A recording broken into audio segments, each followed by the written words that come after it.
एक मिनट एक मिनट एक मिनट एक मिनट एक मिनट आप चुप रहिए, आप शांत रहिए, आप शांत रहिए प्लीज। माननीय सदस्य प्लीज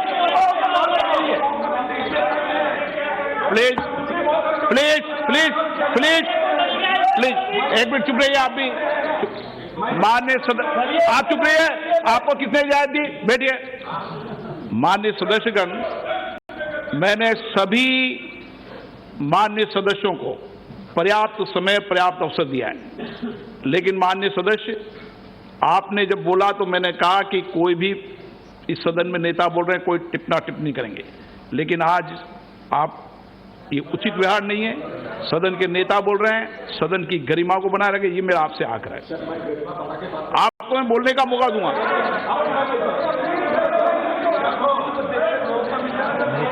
ठीक है, आप बैठिए, आपको मौका नहीं दिया मैंने। माननीय प्रधानमंत्री प्लीज, माननीय दादा आपको मौका नहीं।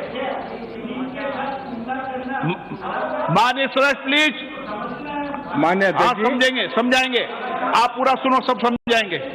सदन में थोड़ी बहुत टोका टोकी तो आवश्यक होती है, जरा गर्मी रहती है, लेकिन जब सीमा के बाहर जाता है तो जरा लगता है कि हमारे साथी ऐसे हैं। माननीय अध्यक्ष जी, उनकी पार्टी के एक एमपी ने चर्चा की शुरुआत की थी और यहां से कुछ छोटा मोटा नोकझोंक चल रहा था और मैं मेरे कमरे से स्क्रीन पे देख रहा था कि हमारे मंत्री प्रहलाद जी पीछे गए, सबको रोका और वहां से चैलेंज आई कि अगर हमें रोकोगे तो तुम्हारे नेता का ये हाल करेंगे। क्या इसी का ये हो रहा है क्या? माननीय अध्यक्ष जी, माननीय अध्यक्ष जी,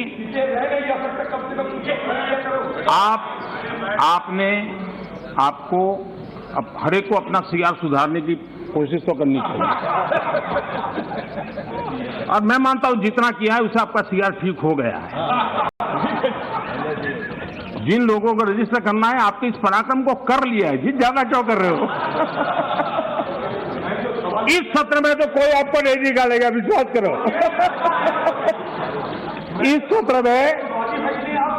इस सत्र में आपको कोई निकालने का नहीं, मैं आपको गारंटी देता हूं।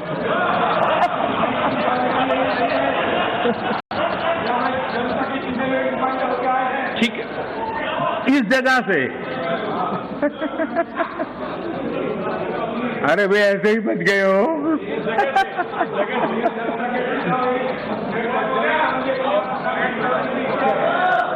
माननीय अध्यक्ष जी, एफडीआई और एफपीआई का रिकॉर्ड निवेश आज भारत में हो रहा है। रिन्यूएबल एनर्जी के क्षेत्र में आज हिंदुस्तान दुनिया के टॉप 5 कंट्रीज में है। माननीय अध्यक्ष जी, ये सब इसलिए संभव हुआ है कि कोरोना काल में इतना बड़ा संकट सामने होने के बावजूद भी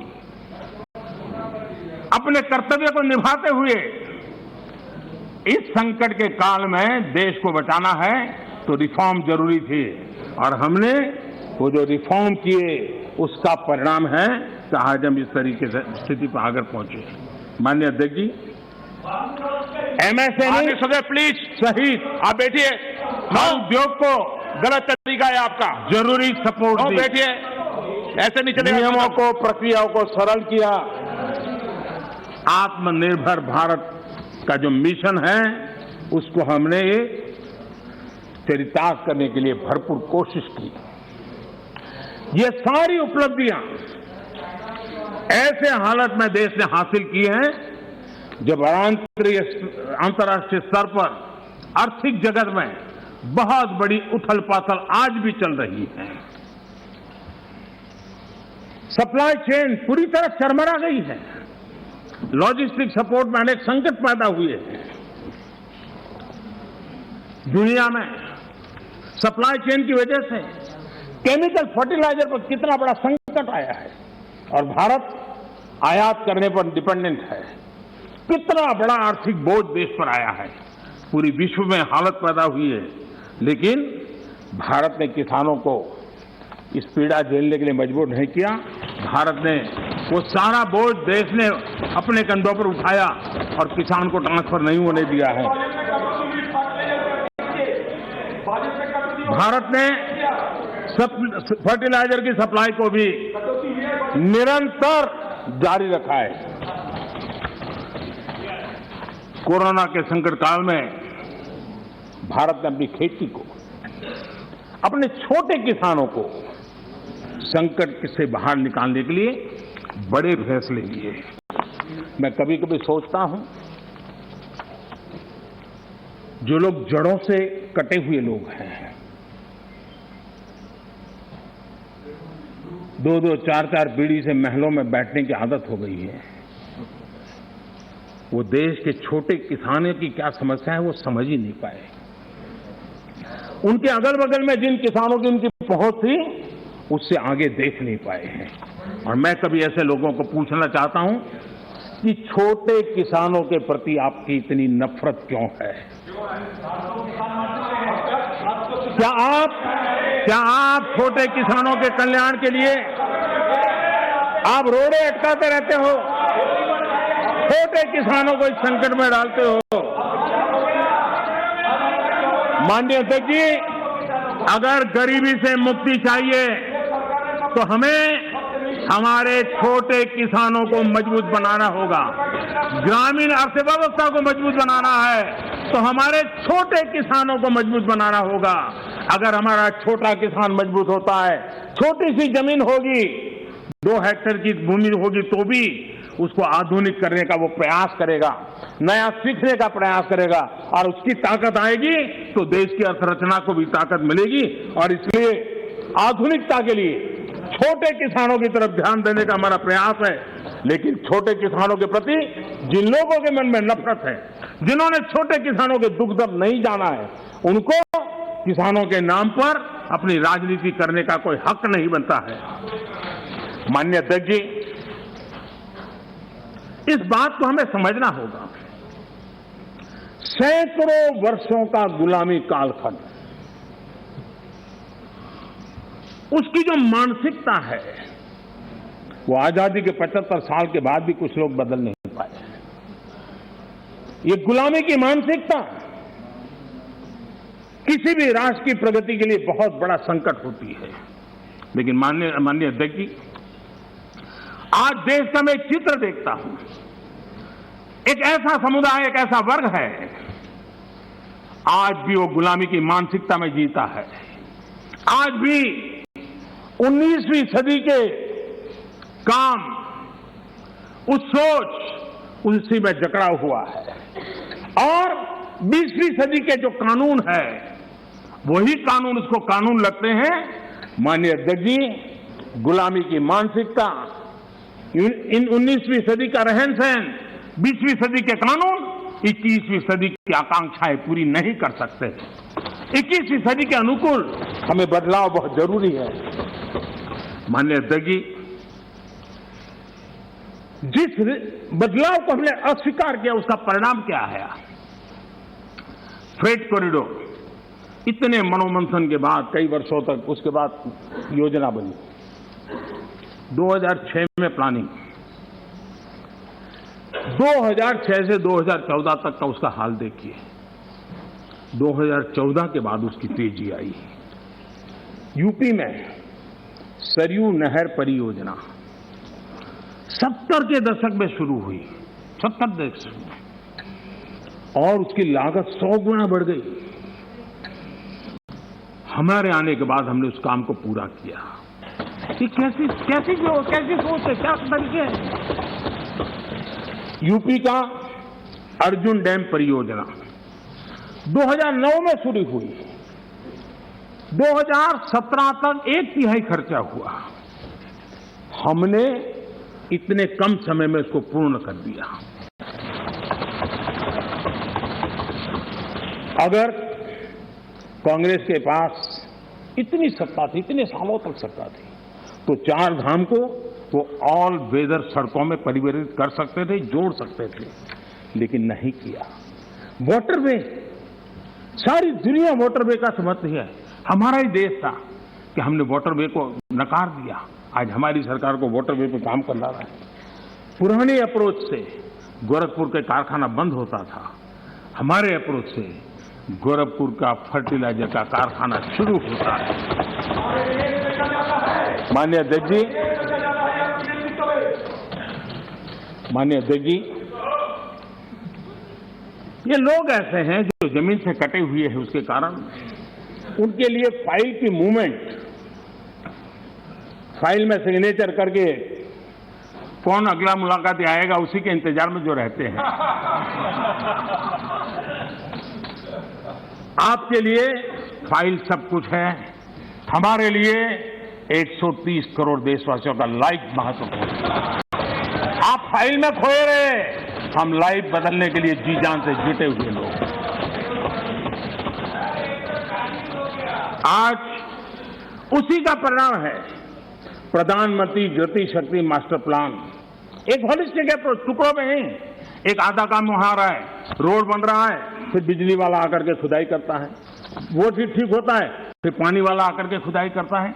तो सारी समस्याओं से बाहर आकर के हमने डिस्ट्रिक्ट लेवल तक गति शक्ति मास्टर प्लान की दिशा में हम काम कर रहे हैं। उसी प्रकार से हमारा देश की विशेषता को देखते हुए मल्टी मॉडल ट्रांसपोर्ट सिस्टम, उस पर हम बड़ा जोर दे रहे हैं और कनेक्टिविटी पर इसके आधार पर हम जोर दे रहे हैं। आजादी के बाद सबसे तेज गति से ग्रामीण सड़कें कहीं बन रही है तो इस 5 साल के कालखंड में बनी है। माननीय अध्यक्ष जी, नेशनल हाईवे बन रहे हैं, रेलवे लाइनों का बिजलीकरण हो रहा है। आज देश नए एयरपोर्ट्स, हेलीपोर्ट्स और वाटरड्रॉम का नेटवर्क खड़ा कर रहा है। देश के 6 लाख से अधिक गांवों में ऑप्टिकल फाइबर नेटवर्क के लिए काम चल रहा है। माननीय अध्यक्ष जी, ये सारे काम ऐसे हैं जो रोजगार देते हैं। ज्यादा से ज्यादा रोजगार इन्हीं कामों से मिलता है। आधुनिक इंफ्रास्ट्रक्चर आज देश की आवश्यकता है और अभूतपूर्व निवेश भी हो रहा है और उसी से रोजगार भी बढ़ना है, विकास भी बढ़ना है और विकास की गति भी बढ़ना है और इसलिए आज देश उस दिशा में काम कर रहा है। माननीय अध्यक्ष जी, जितनी ज्यादा अर्थव्यवस्था ग्रो करेगी उतने ही रोजगार के अवसर पैदा होंगे और इसी लक्ष्य को लेकर के पिछले 7 साल से हमने इन चीजों पर फोकस किया है और उसका परिणाम है हमारा आत्मनिर्भर भारत अभियान। मैन्युफैक्चरिंग हो या सर्विस सेक्टर हो, हर सेक्टर में हमारा उत्पाद बढ़ रहा है, उत्पादन बढ़ रहा है। आत्मनिर्भर भारत अभियान के हम आज ग्लोबल वैल्यू चेन के हिस्से बन रहे हैं। ये अपने आप में भारत के लिए एक अच्छी निशानी है। हमारा बड़ा फोकस एमएसएमई और टेक्सटाइल जैसे लेबर इंसेंटिव सेक्टर्स में है। एमएसएमई की परिभाषा में सुधार, एमएसएमई की परिभाषा में हमने सुधार करके उसको भी नए अवसर दिए हैं। अपने छोटे उद्योगों को सुरक्षित करने के लिए, एमएसएमई के लिए सरकार ने इस कोरोना के विकट कालखंड में 3 लाख करोड़ रुपए की विशेष योजना भी शुरू की है और उसका लाभ हमारे एमएसएमई सेक्टर को मिला है। और इसका बहुत बढ़िया स्टडी एसबीआई ने किया है। एसबीआई का स्टडी कहता है कि 13.5 लाख एमएसएमई इस योजना के कारण बर्बाद होने से बच गए हैं। एसबीआई का स्टडी कहता है 1.5 करोड़ नौकरियां बची हैं और करीब 14% एमएसएमई लोन्स के कारण एनपीए होने की जो संभावना थी उससे बच गए हैं। माननीय अध्यक्ष जी, जो सदस्य जमीन पर जाते हैं वो इसके प्रभाव को देख सकते हैं। विपक्ष के भी कई साथी मुझे मिलते हैं, कहते हैं कि साहब ये इस योजना ने बहुत बड़ा लाभ किया है, एमएसएमई सेक्टर को इस संकट की घड़ी में बहुत बड़ा सहारा दिया है। माननीय अध्यक्ष जी, उसी प्रकार से मुद्रा योजना कितनी सफल रही, हमारी माताएं बहनें कितनी इस क्षेत्र में आई हैं। लाखों लोग बिना गारंटी बैंक से लोन लेकर के आज अपना स्वरोजगार की दिशा में आगे बढ़े और खुद तो करते हैं, एक आध दो लोगों को रोजगार भी देते हैं। स्वनिधि योजना, स्ट्रीट वेंडर्स, कभी हमने सोचा नहीं, पहली बार आजादी के बाद स्ट्रीट वेंडर्स और बैंक के अंदर से लोन मिल रहा है और हमारा स्ट्रीट वेंडर डिजिटल ट्रांजैक्शन कर रहा है और करोड़ों श्रमिकों को लाभ मिल रहा है। हमने गरीब श्रमिकों के लिए 2 लाख करोड़ रुपए से ज्यादा खर्च किए हैं। आत्मनिर्भर भारत रोजगार योजना के तहत हजारों लाभार्थियों के खाते में हमने सीधे पैसे ट्रांसफर किए हैं। माननीय अध्यक्ष जी, इंडस्ट्री को गति देने बेहतर इंफ्रास्ट्रक्चर की बहुत जरूरत होती है। पीएम गति शक्ति नेशनल प्लान, मास्टर प्लान, ये हमारे लॉजिस्टिक कॉस्ट को बहुत कम करेगा और उसके कारण देश में भी माल सस्ते में पहुंच पाएगा और एक्सपोर्ट करने वाले लोग भी दुनिया के साथ कंपटीशन कर पाएंगे और इसलिए पीएम गति शक्ति प्लान आने वाले दिनों में बहुत लाभकारक होने वाला है। माननीय अध्यक्ष जी, सरकार ने एक और बड़ा काम किया है। नए क्षेत्रों को, एंटरप्रेन्योर्स को, और उसके लिए हमने ओपन कर दिया है। आत्मनिर्भर भारत योजना के तहत स्पेस, डिफेंस, ड्रोन्स, माइनिंग को प्राइवेट सेक्टर को आज देश के विकास में भागीदार बनने के लिए हमने निमंत्रित किया है। देश में एंटरप्रेन्योर्स के लिए बेहतर माहौल बनाने के लिए सिंपल टैक्स सिस्टम की शुरुआत, हजारों कंप्लायंसेस हमारे देश में आदत ऐसी, हर डिपार्टमेंट ये लाओ, वो लाओ, ये कागज लाओ, वो नाम लाओ, वो सारा करीब 25,000 कंप्लायंसेस हमने खत्म किए हैं। आज मैं तो राज्यों से भी आग्रह करूंगा कि वे भी ढूंढ के ऐसे कंप्लायंसेस खत्म करें। देश के नागरिकों को परेशानी हो रही है, उसको समझे हम लोग। आज देश में इस प्रकार के बैरियर्स हटाए जा रहे हैं। डोमेस्टिक इंडस्ट्री को लेवल प्ले फील्ड देने के लिए एक के बाद एक कदम हम उठाते जा रहे हैं। माननीय अध्यक्ष जी, आज देश उस पुरानी अवधारणा है, हमारे देश में सोच बन गई कि सरकार ही भाग्य विधाता है, तुम्हें सरकार पर ही निर्भर रहना पड़ेगा, तुम्हारी आशा अपेक्षाएं कोई पूरी नहीं कर सकता है, सरकार ही करेगी, सब कुछ सरकार देगी। ये हम लोगों ने इतना ईगो पाल के रखा था और उसके कारण देश के सामर्थ्य को भी चोट पहुंची है। और इसलिए सामान्य युवा के सपने, युवा कौशल। चले, ये थे प्रधानमंत्री नरेंद्र मोदी जो कि बात कर रहे थे लोकसभा के बजट सत्र में। उन्होंने एमएसएमई को दिए गए सपोर्ट के बारे में बात करी। उन्होंने बात करी कि कैसे छोटे किसानों के लिए सरकार पूरी तरीके से नई स्कीम लाना चाहती है। उन्होंने विपक्ष पर भी निशाना साधा। उन्होंने कहा कि जो विपक्ष है इस समय वो सड़क से जुड़ा हुआ नहीं है, वो पहले फाइल में अटका रहा, वहीं जो सरकार है वो अब लाइफ बदलना चाहती है लोगों की और उसके लिए वो अग्रसर है। इन सब बातों पर ये उन्होंने जवाब भी दिया जो सवाल विपक्ष ने उठाए थे पूरे बजट सत्र में। अब आगे बढ़ते हैं।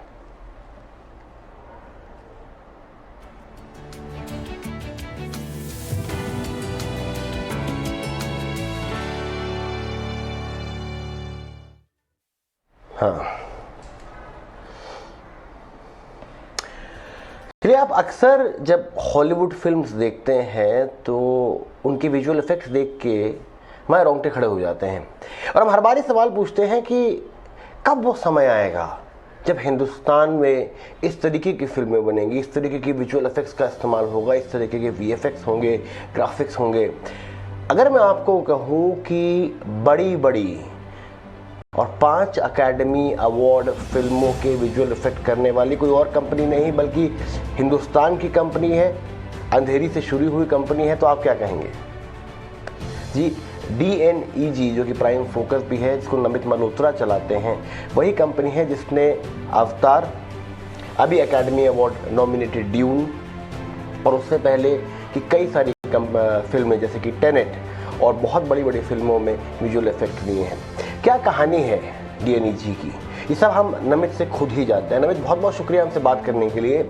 पहले हमें अपनी कहानी के बारे में बताइए, कहाँ से आपने शुरुआत करी, अब आप हॉलीवुड में काम करते हैं, कैसा रहा है सफर?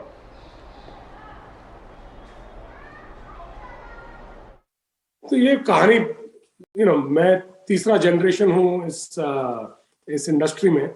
मेरे ग्रैंडफादर जो है, मेरे दादा जो थे महेंद्र नाथ मल्होत्रा, उन्होंने इंडिया की पहली कलर फिल्म पे शूट किया था 1950s में। मेरे फादर नरेश मल्होत्रा जिन्होंने शहंशाह प्रोड्यूस की। और जब मेरा मौका आया, मैं फिल्म डायरेक्टर बनना चाहता था, पर ये मौका मिला कि मैं कंप्यूटर ग्राफिक्स की एक छोटी सी कंपनी शुरू करूं। एक एप्पल कंप्यूटर लेके 3 जो मेरे कलीग्स थे जिन्होंने मुझे कंप्यूटर ग्राफिक्स सिखाया, मैंने उनको अपना पार्टनर बना के एक गैरेज से बॉम्बे में सांता क्रूज में शुरू किया। और आज हम दुनिया भर में काम करते हैं 7000 लोगों के साथ, और ऑस्कर जीतते हैं। और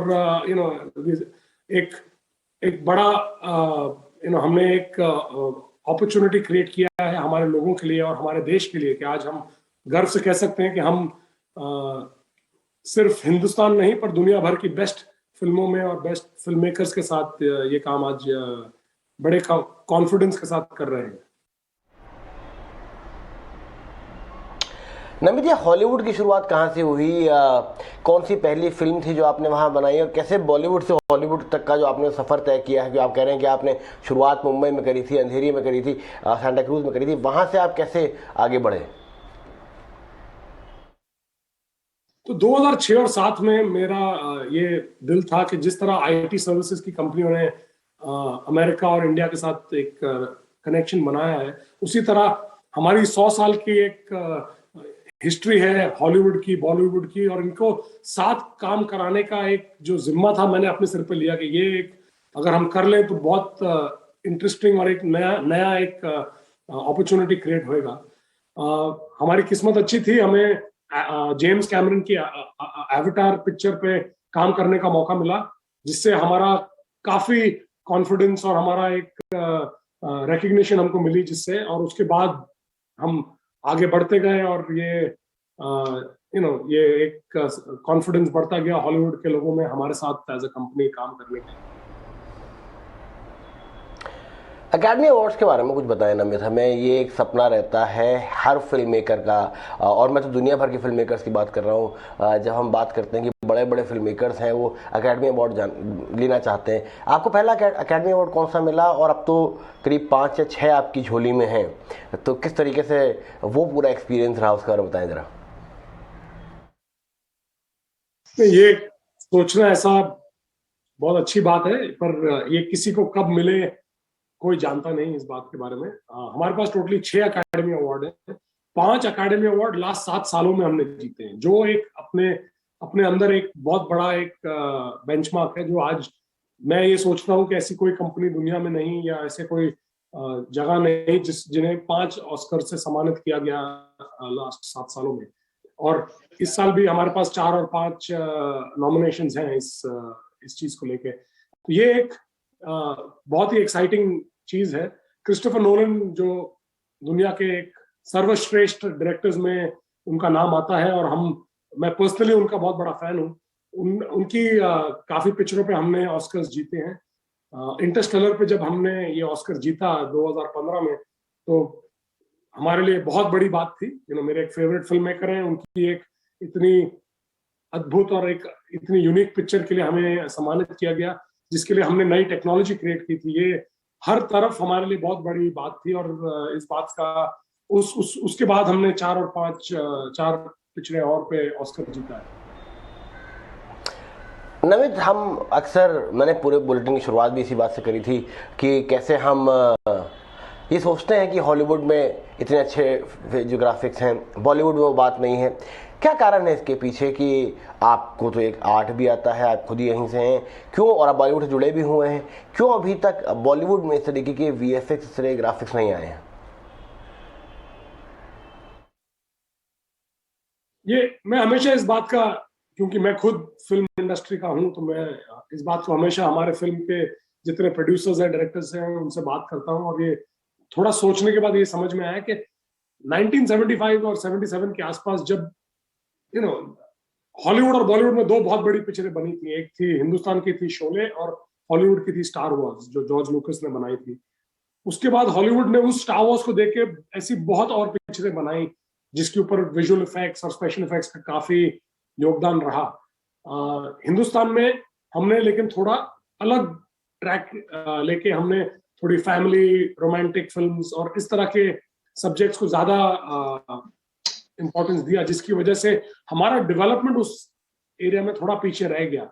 लेकिन अब जहां पे हम खड़े हैं आज, पिक्चरें जैसे बाहुबली है और हम एक पिक्चर खुद प्रोड्यूस कर रहे हैं आयन मुखर्जी के डायरेक्शन के अंदर ब्रह्मास्त्र, जिसके अंदर उस क्वालिटी स्पेशल इफेक्ट्स का उस एक्सपीरियंस को हम पूरी तरह लाके उसे एक नए हिंदुस्तान के सामने पेश करने वाले हैं। और ये अभी काफी फास्ट पेस पे ये चीज चल रही है और मेरे को पर्सनली बहुत कॉन्फिडेंस है कि अब यहाँ से काफी हिंदुस्तानी फिल्म मेकर इसको यूज करेंगे और हम हॉलीवुड और बॉलीवुड का वो फर्क को काफी जल्दी ही पूरा करेंगे। चलिए, बहुत बहुत शुक्रिया नमित हमसे बात करने के लिए। इंतजार रहेगा आपकी नई फिल्म का जिसके बारे में आप जिक्र कर रहे थे। स्वदेश खबर में अभी के लिए इतना ही, लेकिन अपना और अपनों का ख्याल रखें और देखते रहें ET Now स्वदेश।